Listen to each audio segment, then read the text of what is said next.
Ipinagpaliban sa Disyembre 23 ng Commission on Elections ang paglalabas ng inisyal na listahan ng mga kandidato sa 2016 national elections. Kailangan pa kasi umunong resolbahin ng ahensya mga kasong inihain sa kanila. Ang detalye mula kay Jervis Manahan. Ngayong araw sana nakatakdang ilabas ng Commission on Elections ang opisyal na listahan ng mga kandidato para sa eleksyon 2016. Pero sa dami raw ng mga isyong kanilang hinaharap, kinailangan nila itong i-postpone sa December 23. Sa araw na iyon, iluluad na nila ang partial data sa kanilang election management system.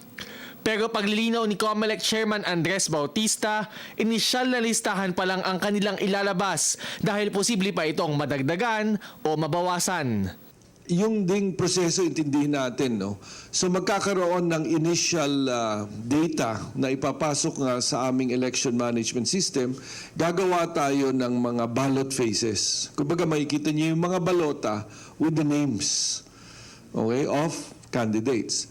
Pero in fact ito, ipapakita natin to sa ating mga partido, sa media, sa publiko, para sabihin kung merong mga mali sa spelling, mali sa acronym, mali sa ganun. So pwede pa nating palitan. Iimprenta raw ang mga balota sa pagitan ng ikatlo hanggang huling linggo ng Enero, kaya hindi pinal ang listahan ng mga kandidato hanggang magsimula iyon. Hindi pwedeng hindi kami matapos, first of all, no? Pero pag hindi pa final kasi yung desisyon, technically, hindi pa sila dapat tanggalin. Sabi ni Bautista, sisikapin nilang matapos ang pagresolba sa mga kaso sa lalong madaling panahon. Pero hindi ito madali, lalo na't libu-libong substitution cases ang kanilang dinidesisyonan. Pagtitiyak lang niya, kung sakaling pending pa ang kaso, hindi aalisin ang pangalan ng kandidato sa balota. Hanggang ngayon, wala pa rin daw silang pinal na resolusyon kaugnay ng kaso ni Senadora Grace Poe, partikular na sa motion for reconsideration na inihain ng Senadora, kaugnay ng desisyon ng Second Division na kanselahin ang kanyang Certificate of Candidacy. Pero paglilinaw ng COMELEC, hindi i-consolidate ang mga kaso. Patuloy daw ang kanilang deliberasyon kaugnay nito at wala pang petsa kung kailan ito mareresolba. Kaugnay naman sa iringan ni na Liberal Party Standard Bearer Mara Rojas at Davao City Mayor Rodrigo Duterte, sinabi ni Bautista na normal na bahagi lang ito ng eleksyon.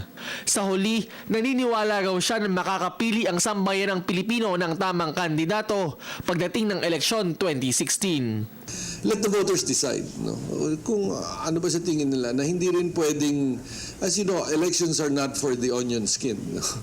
Hindi ito para sa mga balat sibuyas. Talagang kasama yan sa ano. But ako talaga naniniwala na the Filipino people will be able to wisely decide on what kind of a leader they want to elect. Para sa Telebisyon ng Bayan, Jervis Manahan.